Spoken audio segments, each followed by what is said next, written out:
एक सिटी का फर्स्ट व्यक्ति कौन होता है? पहला व्यक्ति सिटी में जो होता है वो मेयर होता है। और स्टेट में और स्टेट में फर्स्ट कौन होता है? टीचर्स जवाब देंगे, ओनली टीचर्स।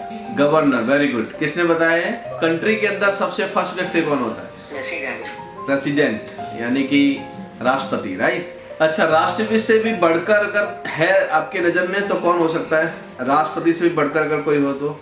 राष्ट्रपति से भी बढ़कर कोई व्यक्ति है तो वो ओनली फॉर टीचर है, ध्यान रखिएगा, ओनली फॉर टीचर। किसी टीचर के वजह से ही वहां पे वो बैठ पाया है, किसी टीचर के वजह से ही वो राष्ट्रपति बन पाया है, किसी टीचर के वजह से उसको सही मार्गदर्शन मिला, उसको सही एजुकेशन मिला, सही गाइडलाइंस मिली, तब जाके वो राष्ट्रपति बना है। तो राष्ट्रपति से भी बढ़कर अगर कोई है तो वो टीचर है। कई कंट्री में ऐसे रूल्स हैं, जो कंट्री होती है उसमें से रूल्स बनाए गए हैं कि जहाँ पे राष्ट्रपति बैठता है उसके ठीक साइड में एक बड़ा सा सिंहासन यानी बड़ी सी चेयर लगाई जाती है, उस चेयर पे टीचर्स को बिठाया जाता है। वो कौन बैठता है? जो राष्ट्रपति बनता है वो सिलेक्ट करता है कि मेरे जीवन में असल में सही में मेरे टीचर वो कौन है, तो ये है, तो उसको वहाँ पे इतनी बड़ी चेयर मिलती है। हमारे देश की परंपरा भी यही रही है। भारत के अंदर आप देखेंगे, पुरानी चीजें देखेंगे तो राजा महाराजा जो हुआ करते थे तो वहाँ पे एक सिंहासन, बड़ा सा सिंहासन मिलता था जो उनके गुरु हुआ करते थे। आजकल जो वैल्यू टीचर्स की कम हुई है उसका कोई दूसरा जिम्मेदार नहीं है, हम खुद जिम्मेदार है ध्यान रखने का।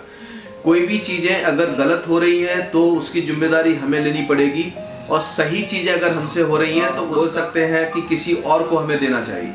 गलत है तो हमें खुद की जिम्मेदारी हमको लेना चाहिए। तो टीचर्स का वैल्यू अगर कम हो रहा है, इसके कई कारण हैं। तो सबसे पहले हम बात करेंगे कि एक बेस्ट टीचर को क्या क्या करना चाहिए, कैसा होना चाहिए और किस चीज़ पे उसको फोकस करना चाहिए। बेस्ट टीचर को मैं 5 चीज़ें जो बताता हूँ जो बहुत ज़रूरी है, आपके माइंड में नोट कर लेना। एक अच्छे टीचर्स की निशानी क्या क्या है, अच्छा टीचर को क्या क्या काम करना चाहिए। अच्छे टीचर को प्रभावशाली होना चाहिए, यानी कि सबसे पहले आपके ऊपर एक ड्रेस कोड होना बहुत जरूरी है। परफेक्शन, जब भी आप स्कूल के अंदर आते हैं एक प्रोफेशनल ड्रेस कोड आपके पास होना बहुत जरूरी है। ड्रेस का असर हमारे माइंड के ऊपर बहुत ज्यादा पड़ता है। जब भी आप घर से स्कूल की ओर निकलते हैं तो आपका ड्रेस कोड एकदम परफेक्ट होना चाहिए, और जिससे आपके जो बच्चे हैं, स्कूल के जो बच्चे हैं, उनको बोलना चाहिए कि नहीं, मुझे इस टीचर जैसा बनना है, मुझे सर के जैसा बनना है। आपका बॉडी लैंग्वेज, आपका ड्रेस कोड एकदम प्रोफेशनल जैसा होना चाहिए। आज आप देखते हैं कि आज के ज़माने में, आज के दौर में ऐसे ऐसे टीचर्स हुए हैं जिनको बड़े बड़े स्टार भी उनके सामने कुछ नहीं है, बड़े बड़े स्टार भी कुछ भी नहीं है, इतनी फैन फॉलोइंग बढ़ी है। हम कई ऐसे टीचर्स का उदाहरण दे सकते हैं जो आज स्टार बने हुए, स्टार के स्टार बने हुए, है ना। किस कारण? उनकी लैंग्वेज के कारण, उनके ड्रेस कोड के कारण, उनके नॉलेज के कारण। तो आपके पास सबसे पहले क्या होना चाहिए? Dress code. पहले पॉइंट पे ड्रेस कोड आपका परफेक्ट होना। जब भी स्कूल में जाते हैं सिंपल साधारण जो कपड़े होते हैं, सिंपल जैसे कपड़े पहन के जाना चाहिए। ऐसा नहीं हमने कुछ भी पहन लिया, जीन्स डाल लिया, टी शर्ट डाल दिया, कुछ भी पहन के निकल गए, ऐसा नहीं होना चाहिए। आपका परफेक्शन एक लगना चाहिए, हमें टीचर है। सेकेंड थिंग क्या होता है कि आप चाहे कुछ भी करो अपनी लाइफ के अंदर, लेकिन आपके पास नॉलेज होना बहुत जरूरी है। स्कूल की बिल्डिंग बड़ी बनी है नहीं बनी इससे कोई फर्क नहीं पड़ता, स्कूल में एसी है इससे कोई फर्क नहीं पड़ता, स्कूल में गार्डन है इससे कोई फर्क नहीं पड़ता। एक टैलेंटेड टीचर होना बहुत जरूरी है। टैलेंटेड टीचर मतलब ये कि अगर कोई बच्चा आपके पास भेज रहा है तो आपकी जिम्मेदारी है उस बच्चे को रास्ता दिखाने की, उस बच्चे की जिंदगी को बदलाव करने की, उस बच्चे को एक ऐसा व्यक्ति बनाने का को लाइफ टाइम आपको याद रहे कि नहीं, वो टीचर के साथ मैंने जो पढ़ाई की थी। आप देखते हैं कि कई ऐसे टीचर हैं जो 50 साल पुराने जो स्टूडेंट्स थे वो भी आज उनको याद करते हैं। बड़े बड़े स्टार के टीचर वो याद करते हैं। याद किसको किया जाता है? जो याद रखने के काबिल होता है, ध्यान रखिएगा। तो आपको क्या करना है? नॉलेज हमेशा लेना है। एक सिंपल उदाहरण दूं आपको कि एक पानी की टांकी होती है गांव में या सिटी में, जो पानी की टांकी होती है बड़ी वाली, उस टांकी में पानी भरा जाता है, उस पानी से फिर पाइपलाइन डाली जाती है, घर घर में जाके नल दिए जाते हैं। ऐसे 1000-2000 घरों में नल के द्वारा पानी पहुंचाया जाता है उस पानी के टांकी के द्वारा। वो तब पॉसिबल है जब वो पानी की टांकी जो है ना वो पानी के अंदर होता है, तभी पानी जा सकता है।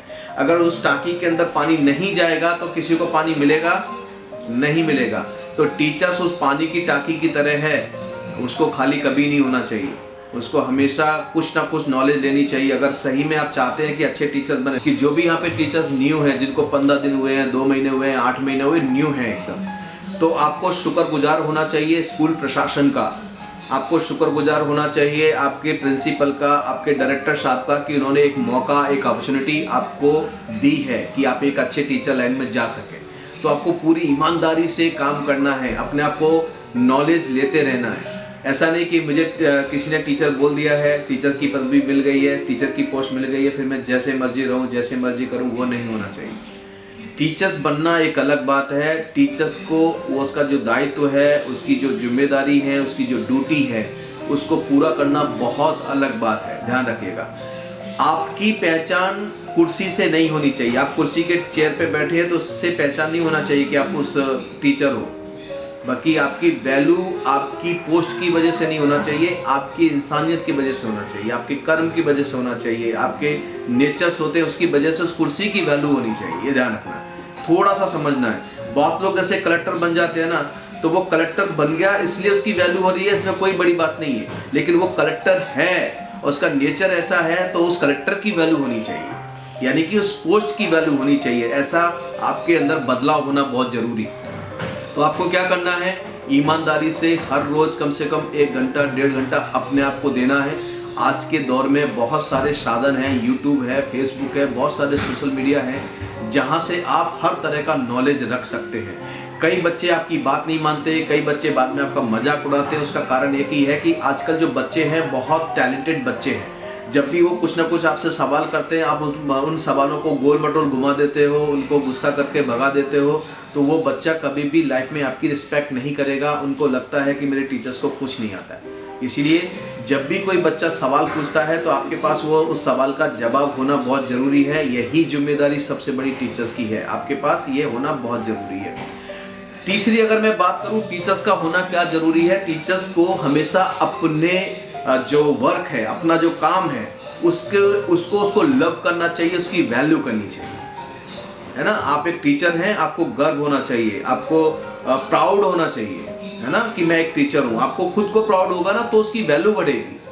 अभी कोई अगर आके पूछता है तुम क्या हो, अरे मैं टीचर हूँ, मुझे तो इतना सैलरी मिलती है, मैं तो ऐसा टाइम पास करता हूँ, ये सब जो आप बोलते हो, इससे आपका जो पोस्ट है ना वो कहीं ना कहीं कमजोर पड़ता है। पोस्ट कमजोर पड़ेगा तो आपका कॉन्फिडेंस डाउन में जाएगा। हमेशा कॉन्फिडेंस रहे, जो आपकी सैलरी है उससे कोई इतना फर्क नहीं पड़ने वाला है। फर्क ये पड़ने वाला है कि आप किस जिम्मेदारी से काम कर रहे हैं, ये चीज ध्यान है। आपने देखा होगा ऐसे कई सरकारी टीचर्स ऐसे हुए हैं। एक बिहार की घटना मैं आपको बताता हूँ।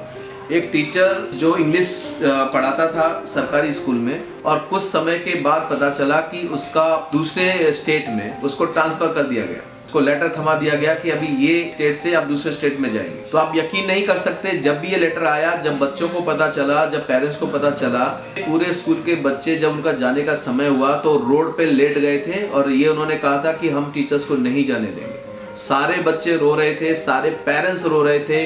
पूरे जिले में पूरा सब एक बोलते हैं आंदोलन टाइप का हो गया था टीचर्स के लिए कि हम टीचर्स को नहीं जाने देंगे। तो वो चीज है, देखिए कुछ तो उसके अंदर खासियत होगी ना। जब इतना बड़ा बदलाव था, बच्चे इतना प्यार कर रहे थे, बच्चे लव कर रहे थे, उनको लग रहा था कि नहीं ऐसे टीचर मुझे दोबारा कभी नहीं मिलेगा। तो वो टीचर की पहचान बनाना आपकी जिम्मेदारी है। टीचर्स के अंदर क्या क्या होनी चाहिए ये आपकी जिम्मेदारी है कि आपको स्टूडेंट्स के साथ रिलेशन कैसा बनाना है। स्टूडेंट्स के साथ रिलेशन इतना बाउंडिंग आपकी इतनी पावरफुल होना चाहिए कि कोई भी आके तोड़ना चाहे तो टूट ना सके। हम क्या करते हैं, हमारी जो आदत होती है ना, ज़्यादातर 90% जो टीचर्स होते हैं ना, एक स्कूल में काम कर रहे हैं, अगर दूसरे स्कूल से कहीं ऑफर आ गया 500, 1000 रुपये, 2000 रुपये का ज़्यादा मिला तो हम ये स्कूल छोड़ के चले जाते हैं। हमारे बच्चों के साथ जो फीलिंग थी, हमारे बच्चों के साथ जो बाउंडिंग थी, उसकी कोई वैल्यू नहीं रही। तोड़ दिया, 500, 1000 रुपये मिला, छोड़ के चले गए, चलो हमको पैसा ज़्यादा मिला, हम वहाँ पे जा रहे हैं। मैं ये नहीं कह रहा हूँ कि आपको एक ही जगह कम पैसे में काम करना है, लेकिन आप सही से इज्जत से और अच्छे से काम करेंगे, अपना समझ के काम करेंगे तो हम